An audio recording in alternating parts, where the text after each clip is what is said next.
Bismillahirrahmanirrahim. Assalamu alaikum students. This lecture is being delivered by Inamullah Chokhtai, your teacher in physics, and we have to study our next topic, that is equation of continuity. This is chapter number 6. Let's start our topic. So first of all, just before starting the topic, we have to view some key points that we have to keep in mind. Today we have to define the equation of continuity. Then we will talk about the derivation of this equation, and we have to discuss this equation of continuity in terms of the flow rate, and at the end we have to discuss about its applications. Definition of equation of continuity. तो students इस slide पे आपको एक pipe दिखाया गया है और ये pipe non uniform cross sectional area का है. Non uniform cross sectional area, इसका क्या मतलब है? इसका मतलब ये है कि इस पाइप का जो क्रॉस सेक्शनल एरिया है, आप इस एरिया में देखेंगे, इस एरिया में इसका क्रॉस सेक्शनल एरिया कम है और ये वो जगह है जहाँ पे इसका क्रॉस सेक्शन ज़्यादा है, एरिया ज़्यादा है. Non uniform cross sectional area का मतलब ये है कि इसका जो एरिया है, जो क्रॉस सेक्शनल एरिया है, वो थ्रू आउट द लेंथ एक जैसा नहीं रहता. यहाँ कम है, ऑनवर्ड ये बढ़ना शुरू हो जाता है और यहाँ इसका एरिया जो है वो मैक्सिमम है. तो आपने ये बात याद रखनी है कि non uniform cross sectional area से क्या मुराद है. सेकंड चीज़, इसकी इक्वेशन को डिफाइन करने में बेसिक आइडिया क्या है, और बेसिक आइडिया ये है कि वेलोसिटी को और क्रॉस सेक्शनल एरिया ए को आप इस पूरे पाइप की लेंथ में किसी भी पॉइंट पर, इस पूरे पाइप की लेंथ में किसी भी पॉइंट पर आप वेलोसिटी को और एरिया को जब आप मल्टीप्लाई करेंगे, आपका जवाब सेम आना चाहिए. That is the basic theme of its definition. The product of the cross-sectional area A of the pipe and the fluid speed at any point along the pipe is a constant. Means कि आपने दो चीज़ों को multiply करना है, area A को और उसके साथ आपने एरिया ए को अपने मल्टीप्लाई करना है और उसके साथ आपने वेलोसिटी को मल्टीप्लाई करना है. और इस पाइप का कोई सा भी एरिया ले लें, चाहे आप ये पॉइंट ले लें, ये पॉइंट लेते हैं, यहाँ पे हम इन दोनों का प्रोडक्ट देखेंगे, या यहाँ पे किसी भी पॉइंट पे आप इन दो वैल्यूज़ का जब आप मल्टीप्लाई करेंगे तो आपका आंसर सेम आना चाहिए. ये इक्वेशन ऑफ कॉन्टिन्यूटी है and this is its mathematical expression A B is equal to constant. So next, how to derive the equation. इसमें हम कुछ बातें हैं जो कि ज़हन में रखेंगे. सबसे पहली बात यह है कि हम जो वेसल यूज़ कर रहे हैं, जो पाइप यूज़ कर रहे हैं, उसके एट्रीब्यूट्स में क्या है. और अभी हमने इसको डिस्कस किया है कि pipe is of non uniform size, are of non uniform cross sectional area, means उसका एरिया एक जैसा नहीं रहता. सेकेंड चीज़, जो हम फ्लूइड यूज़ कर रहे हैं, जो इस वेसल में से फ्लो कर रहा होगा, वो एक आइडियल फ्लूइड एस्यूम किया जाता है. मीन्स नॉन विस्कस होगा, इनकम्प्रेसिबल होगा और उसका स्टेडी फ्लो होगा. नॉन विस्कस का मतलब क्या होता है? नॉन विस्कस का मतलब आप जानते हैं कि उसमें जो इंटरनल रेजिस्टेंस है, विस्कोसिटी को हमने कैसे डिफाइन किया था? विस्कोसिटी को हमने डिफाइन किया था the frictional effect between the layers, या हमने डिफाइन किया था how much force is required to drag one layer over another layer. तो नॉन विस्कस का मतलब ये होता है नो इंटरनल फ्रिक्शनल फोर्सेज. और इनकम्प्रेसिबल का मतलब ये होता है आप इसे कंप्रेस नहीं कर सकते. कंप्रेस नहीं कर सकते मीन्स उसकी डेंसिटी एक जैसी रहती है, क्योंकि कंप्रेशन से डेंसिटी बदलती है. जब आप कंप्रेस करते हैं चीज़ों को तो डेंसिटी ज़्यादा हो जाती है, और अगर कंप्रेशन को कम किया जाए, एक्सपेंड किया जाए, तो उनका जो है वो डेंसिटी कम होती है. तो इनकम्प्रेसिबल का मतलब ये है कि आप उन्हें कंप्रेस नहीं कर सकते, मीन्स डेंसिटी एक जैसी रहेगी.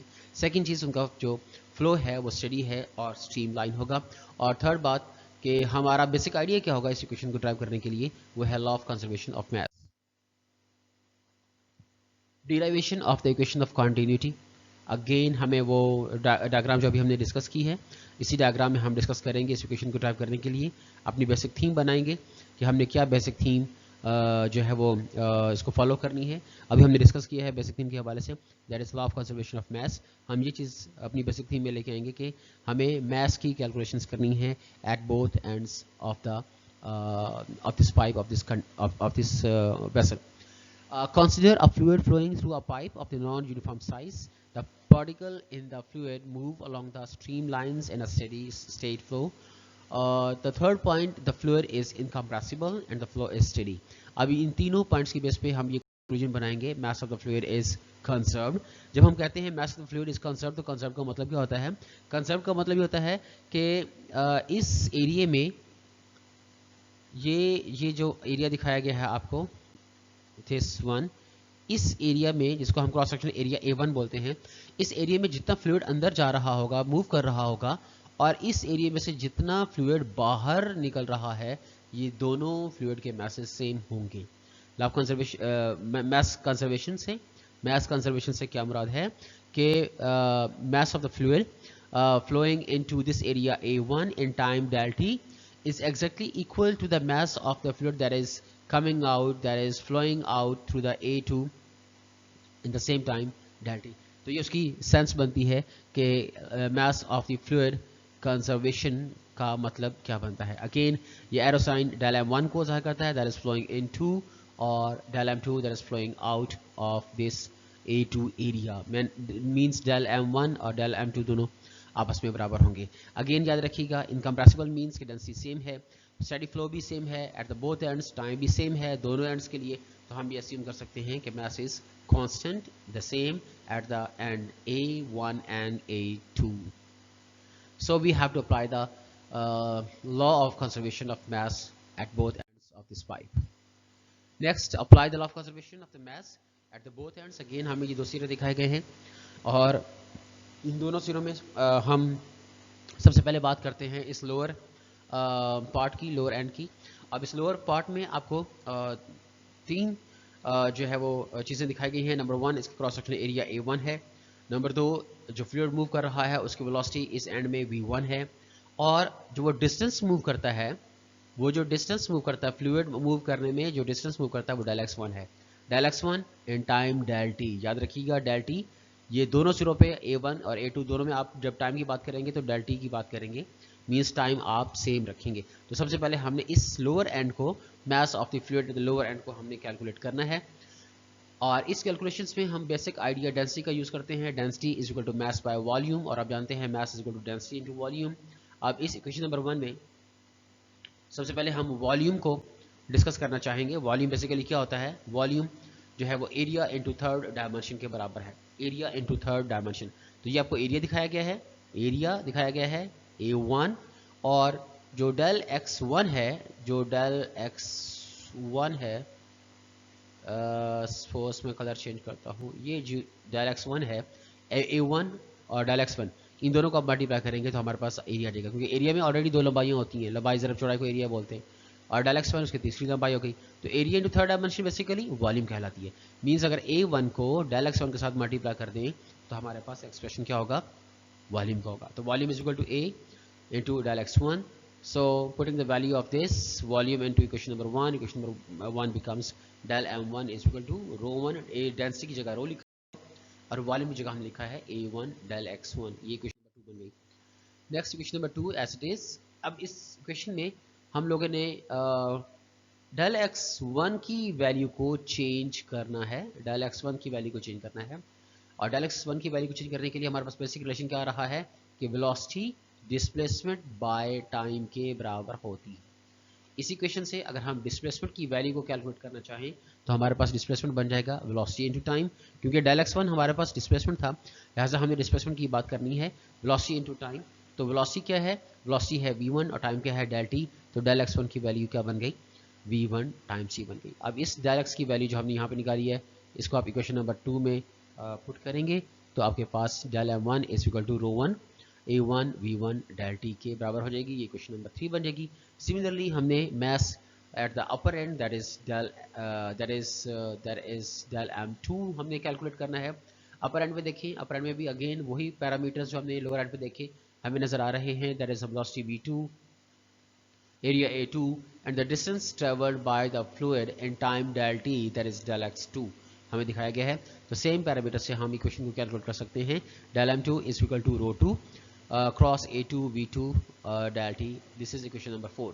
हमने del m1 कैलकुलेट कर लिया, mass of the fluid at the lower end, del m2 calculate कर लिया, mass of the fluid at the upper end। So law of conservation of mass के मुताबिक del m1 del m2 दोनों बराबर होने चाहिए।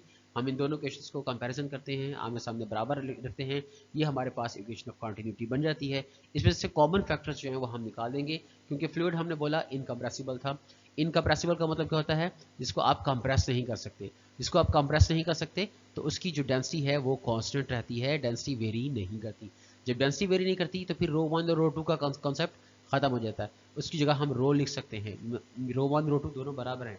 लिहाजा हम इसमें रो 1 रो 2 को दोनों तरफ कैंसिल कर देंगे। सेकंड चीज़ कि जो टाइम बताया गया था, टाइम डेल टी जो था वो अपर लोअर दोनों एंड के लिए टाइम सेम रखा गया था, लिहाजा इस टाइम को हम इस टाइम के साथ कैंसिल कर सकते हैं, रो 2 को रो 1 के साथ कैंसिल कर देते हैं और बाकी हमारे पास इक्वेशन क्या बन जाएगी, A1V1 is equal to A2V2। ये हमारे पास इक्वेशन बन गई और इसका एक general form area into velocity और area into the speed of the fluid basically is equal to constant value. Next equation of continuity in term of the flow rate, ये हमने डिफाइन करना है। हमने इक्वेशन अभी जो ड्राइव की है वो है area into velocity is equal to constant, जबकि जब हम बात करते हैं equation of continuity in term of the flow rate तो हमारा कंसेप्ट क्या बनता है कि जो ये कांस्टेंट वैल्यू जो अभी हमने ये निकाली है, ये constant value basically volume flow पर सेकंड या फ्लो रेट के बराबर होती है। जब हम बात करते हैं वॉल्यूम फ्लो पर सेकंड की या फ्लो रेट की तो बेसिकली हमारा आइडिया क्या होता है, volume of the fluid flowing through the vessel per second, volume per second. तो हमारा कंसेप्ट क्या बनता है, वॉल्यूम पर सेकंड। मतलब ये कांस्टेंट जो है, इस कांस्टेंट की जगह हम क्या लिखेंगे, वॉल्यूम पर सेकंड। तो ये बेसिकली हम कंसेप्ट देना चाहते हैं फ्लो रेट के हवाले से। So equation of continuity A B is equal to A B, अब यहाँ पे आगे ए तो लिखा हुआ है, जस्ट बी की वैल्यू को हमने चेंज करना है। इस बी को, ये यहाँ पे मिसिंग है, इसको हम चेंज करेंगे इस क्वेश्चन में। इस क्वेश्चन में हमने देखना है कि यहाँ पे v की वैल्यू जो है वो क्या आएगी। तो v की जगह हम वेलोसिटी है, चूंकि डेल एक्स बाई टी, इसका हम एक्सप्रेशन डालेंगे। हमें पता है वेलोसिटी डिस्टेंस बाय टाइम होता है। सो अब देखें कि ये है एरिया और ये है डेल एक्स। डेल एक्स क्या है, थर्ड डायमेंशन। तो एरिया इंटू थर्ड डायमेंशन क्या होता है, एरिया इंटू थर्ड डायमेंशन हम पहले भी बात कर चुके हैं कि वो वॉल्यूम के बराबर होता है। लिहाजा इस जो डेल एक्स ए इंटू डेल एक्स है, इसकी जगह हम वॉल्यूम लिख सकते हैं। तो जब हम इसकी जगह वॉल्यूम लिखेंगे तो वो क्या बन जाएगा, वॉल्यूम पर सेकंड बन जाएगा। Equation of continuity is equal to A V is equal to volume per second. तो ये हमारी एक और डेफिनेशन बन जाती है इक्वेशन ऑफ कंटिन्यूटी की, कि जो इक्वेशन ऑफ कंटिन्यूटी है वो फ्लो रेट के बराबर होती है, या volume flowing of the fluid through a point at any point per second is called the equation of continuity.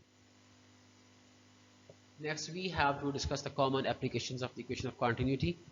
Common applications of the equation of continuity में basically pipes, tubes, ducts और blood vessels, rivers, power plants, logistic in general, roads, computer networks, semiconductor technology etc. ये तमाम field आ जाते हैं जहाँ पे हम बिलअमूम जो है वो इक्वेशन ऑफ कंटिन्यूटी को यूज़ कर रहे होते हैं।